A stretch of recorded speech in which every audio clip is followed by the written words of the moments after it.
Guys, j'espère que vous vous portez bien.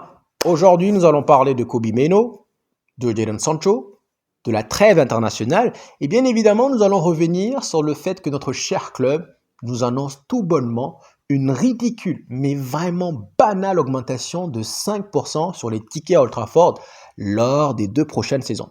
Au jour d'aujourd'hui, il vous faut 66 livres pour pouvoir avoir accès à Old Trafford. Malheureusement pour vous, dès l'année prochaine, vous allez subir une hausse de 5%. Et donc, j'ai déjà fait des calculs. Vous allez donc vous retrouver à payer 3,3 livres en plus. Comme je vous l'ai dit, c'est vraiment banal, c'est vraiment dérisoire. Et donc, l'année prochaine, vous allez vous retrouver à payer 69,3 livres. Magnifique. Mais puisque nos dirigeants sont tellement prévenants, tellement gentils, tellement généreux, qu'ils ne vont certainement pas s'arrêter en si bon chemin, ils vont également vous racoler 5% également en plus lors de la saison 2026-2027. Si on fait les calculs, vous allez donc vous retrouver à payer aux alentours de 73,4 livres par match lors de la saison 2026-2027. Franchement, on peut applaudir parce que si on fait rapidement un tout petit récapitulatif, Ineos, si ma mémoire est bonne, est arrivé le 24 décembre 2023, en moins d'un an, puisque c'était en novembre dernier. Ils ont déjà décidé de rehausser les tarifs. On est passé pour un adulte, il est important de le mentionner, de 40 livres pour un adulte à 66 livres. Conclusion, une augmentation de 26 livres. Pour un enfant de moins de 16 ans, on est passé, tenez-vous bien, de 20 livres à 66 livres. Autant vous dire une augmentation quasiment de 125%. Vraiment plus du double. 20 à 66 livres. Donc il y a eu 46 livres en plus. Là, les prochaines augmentations vont concerner uniquement les adultes. On est trop gentil, franchement. On va se limiter à 66 livres pour les moins de 16 ans. Il n'y aura pas d'augmentation pour les moins de 16 ans. Mais franchement, guys, on peut applaudir parce que si on fait les comptes, cela voudrait dire qu'en octobre 2024, donc octobre dernier, les fans payaient encore 40 livres pour un adulte, mais en moins de 2 ans, donc en septembre, en août 2026, ces mêmes fans-là vont se retrouver à payer 73,4. 40 livres à 73,4. Franchement, magnifique. Et vous l'aurez remarqué, j'ai bien dit vous. J'insiste sur le vous parce que moi, il est hors de question, mais vraiment hors de question que je mette ne serait-ce qu'un centime dans Old Trafford. Et en plus, je vais aller plus loin. Là, pour l'instant, on tourne autour de, donc 2026, on tourne autour de 73,4. Avant que le nouveau stade soit disponible, donc avant que le New Old Trafford soit disponible, je suis prêt à parier que vous allez passer de 73, 74 à 80, 85, facilement. Et une fois que le nouveau stade sera disponible dans 5 ans, vous allez probablement vous retrouver à payer aux alentours de 90 livres. Et encore une fois, je vais vous l'annoncer, c'est vous qui allez malheureusement financer le nouveau stade. Donc, quelqu'un m'avait posé la question, qu'est-ce que je pensais réellement du nouveau stade? Je réponds, sincèrement, un stade magnifique. J'ai vraiment envie d'y aller en tant que fan du club incontesté. J'ai vraiment envie d'aller assister à un match, surtout voir une victoire là-bas, crier. Mais en même temps, je n'aime pas la façon. Pourquoi? Parce que dans le même temps, nous avions Cheikh Jassim qui était là. Cheikh Jassim nous avait dit qu'il allait payer la dette. Il allait construire le nouveau stade. Et encore une fois, pour moi, c'est incompatible. Dans le sens où Jim Ratcliffe, il arrive, il nous dit « Ouais, je suis un ancien fan du club. » Je suis désolé, guys, quand tu es un ancien fan du club, tu viens pas au bout de 2 ans faire payer aux fans justement le double. Pour moi, honnêtement, c'est incompréhensible. En sachant que dans ce bourbier dans lequel nous nous trouvons, ce sont les Glazers qui nous ont mis. Et toi, tu arrives, la dette, tu n'en parles pas. Et malheureusement, ce sont les fans qui trinquent. Ouais. Donc, guys, vous allez l'avoir 5% l'année prochaine. Et 5%, pour l'instant, c'est uniquement ce qui a été annoncé. 5%, déjà, ils sont gentils, je trouve. Déjà, ils vous préviennent psychologiquement pour les 2 prochaines saisons. Ils sont gentils. Ils s'arrêtent, ils auraient pu nous dire uniquement 5% lors de la saison 2025-2026. Mais non, ils vont encore plus loin. Ils nous annoncent également 5% sur l'année 2026-2027. Franchement, magnifique. Et également, est-ce que vous avez pu voir la communication? Ils sont arrivés, les fans ont protesté, sont allés contester lors du match contre Arsenal à Old Trafford. Le lendemain, Jim Ratcliffe décide de faire une interview et il décide de faire une interview avec Gary Neville. Pourquoi? Parce que Gary Neville, je suis désolé, mais Gary Neville, c'est un peu il est dans son équipe. Puisque Gary Neville, justement, l'aide. Il fait partie des forces, je sais pas quoi là, des forces justement qui aident à la construction du New Trafford. Donc il fait une interview avec Gary Neville. Il nous annonce que voilà. Et quand j'ai écouté de près Andy Murray, donc l'ancien attaquant de Brighton, il disait qu'en réalité, le moment était très mal choisi. Il était très mal négocié parce que tu peux pas venir dire dans un premier temps que soi-disant nous sommes dans l'obligation de licencier des personnes, tout simplement parce qu'il n'y a plus d'argent dans les comptes. Et 2 jours après, une semaine après, tu arrives, tu nous dis, ben je suis désolé, mais franchement, on va créer un stade de 2 milliards. En réalité, le timing n'est pas le bon. Parce que la même manière qu'il a enlevé tout ce qui est panier repas, tout ce qui est allocation aux anciens joueurs, tu peux venir dire une semaine après, honnêtement, on va créer un stade de 2 milliards. Mais pour chaque Jassim, on savait que c'était lui qui allait le payer. Mais là, c'est vous qui allez le payer. Parce que je fais les comptes rapidement. Hein. Si on, actuellement, là, juste les 5%, parce qu'ils nous ont dit c'est pas grand-chose. Ils ont voulu nous laver le cerveau en nous disant, franchement, c'est très minime, c'est vraiment dérisoire.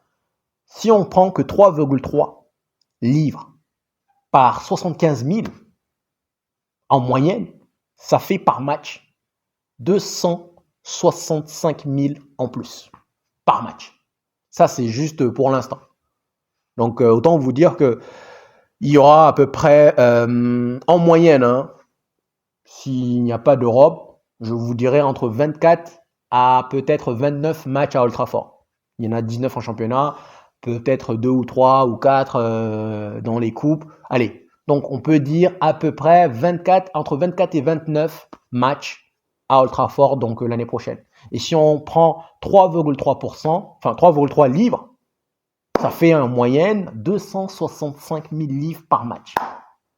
C'est vous qui allez payer votre nouveau stade. Bref, on passe à Jadon Sancho. Jadon Sancho, guys, je l'ai déjà dit hier, mais je vais encore plus creuser aujourd'hui. Chelsea qui nous annonce que finalement, ils ne veulent pas. Et j'ai assisté à un duel donc sur YouTube entre un fan de Manchester United et un fan de Chelsea qui disait, franchement, le fan de Chelsea disait, franchement, on n'en veut plus. On n'en veut plus. 10 millions, 15 millions, on te les donne, mais vraiment avec grand plaisir. On n'en veut plus. C'est le même fan qui disait, ouais, franchement, it was a bargain, c'était vraiment donné, c'était vraiment cadeau pour Jadon Sancho. Depuis qu'il a mis son commentaire Freedom, il n'est plus là. J'ai vu les statistiques, guys, c'est ahurissant. Pas de but, pas de pas décisif, pas d'action. En je ne sais combien de matchs, en 19 matchs, qu'un seul tir. Ça, c'est pour toutes les personnes qui viennent nous dire, ouais, Jadon Sancho, non, Jadon Sancho, mal, il dégage. Déjà, il a un problème de comportement, mais en plus, il fait partie des personnes, en réalité, qui refusent de se remettre en question, qui pensent qu'ils ont toujours raison, et ça, honnêtement, c'est pas bon. Peu importe ce qui se passe, il est important parfois, avant de se coucher, avant de dormir, de se poser et d'essayer de se relater la journée qui vient de se passer. Est-ce que oui ou non, il y a quelque chose que j'aurais pu faire mieux? Et vu que Jadon Sancho, malheureusement, il considère qu'il est intouchable, ben honnêtement, là, je pense qu'il va avoir vraiment un bras de fer, parce qu'il est hors de question. Manchester United a fait savoir à Chelsea qu'il est hors de question que nous reprenons Jadon Sancho. Vous allez le garder. Hein. Les 25 millions, on les veut à la fin du mois. À la fin de l'année, on les veut. Vous pensiez vous la faire à l'envers? Non, non, non, non. C'est nous qui vous l'avons fait à l'envers. Qu'est-ce qu'on s'est fait avoir avec lui, franchement? Oh là là là là. En réalité, il peut être très bon. C'est un joueur qui est pétri de talent. Malheureusement, encore une fois, qui est nonchalant. Et quand tu es nonchalant, ben, tu payes toujours les pots cassés. Ensuite, sur le cas Kobe Meno. Kobe Meno réclamerait, donc, ça c'est déjà apparu il y a quelque temps, mais Kobe Meno réclamerait à peu près 150 000 livres pour pouvoir rester à Manchester United, apparemment. Et visiblement, le club ne veut pas lui donner. Il considère que il vaut à peu près entre 80 et 90 000 livres par semaine. Donc pour l'instant, on a un non-accord. Moi, je pense que c'est le club qui essaie de le jeter au pâturage pour pouvoir justement souligner le fait qu'il refuse, entre guillemets, de se prolonger. Comme ça, il va devenir l'ennemi numéro 1, le target des fans. Mais je pense qu'au final, ça va se régler. Je pense que Kobe Meno, bon, il avait déjà mentionné, hein, en tout cas, pas forcément lui, mais son agent l'avait déjà mentionné. en nous disant que le but prioritaire de Jadon Sancho, de Kobe Mainoo, c'est de rester à Manchester United. Il ne veut pas aller ailleurs. Il est né à Manchester. Il aime le club. Donc oui, pour l'instant, on n'a pas encore trouvé l'accord. Mais franchement, leur but primordial, c'est de rester à Manchester. Donc je pense que là, pour l'instant, j'aime pas la façon, mais je pense que c'est surtout Ineos qui essaye de jeter ce qui se passe en coulisses pour vraiment salir l'image du joueur, pour encore une fois faire croire. Parce qu'il y a plein de fans qui viennent et qui disent ouais, franchement, s'il ne veut pas, ben qu'il dégage. Moi, personnellement, je vous dirais, moi, c'est vrai qu'on l'a pas vu cette saison, mais Kobe Mainoo, pour moi, c'est un joueur que moi j'aime beaucoup. Il est tellement pétri de talent. Et on rappelle encore une fois qu'il n'a que 19 ans. Imaginez-vous si jamais vous arrivez finalement à gaspiller, donner un tel joueur à Chelsea, au Bayern, et dans 3 ans, 4 ans, il devient l'un des meilleurs milieux du monde. On fait comment? Parce que le talent y est. C'est pas comme quelqu'un qui doit travailler beaucoup. On voit le talent, on l'aperçoit d'ici. Donc pour moi, je pense, ça c'est mon avis, aucune source, mais je pense qu'il va finir par rester. Et donc là, pour l'instant, c'est juste Ineos qui essaie de faire du bruit. Et enfin, donc tout ce qui est trêve, je crois que donc Garnacho, finalement, ni Zerzi n'ont pas été convoqués, n'ont pas été appelés. Donc très bonne nouvelle. Pour moi, les deux joueurs là, ils ont beaucoup joué récemment, au vu de nombreuses blessures que nous avions. Donc Zerzi va pouvoir se reposer. Il va rentrer donc dans la catégorie des joueurs qui sont complètement carbonisés, qui vont pouvoir se reposer, qui vont pouvoir recharger leur batterie.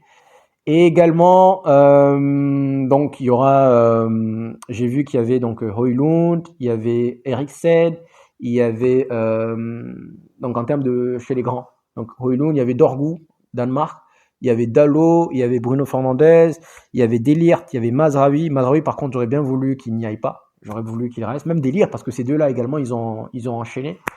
Donc franchement, il y a de bons mondes, même chez les jeunes. On va voir comment on va pouvoir préparer ça. Chose que je voulais rajouter, c'est le momentum. J'ai peur, hein, je vous le dis maintenant, mais j'ai peur que malheureusement, je sais que le coach avait prédit, franchement, que ça vient à point nommé, mais j'ai pas envie que cette cassure vienne justement nous couper dans notre élan.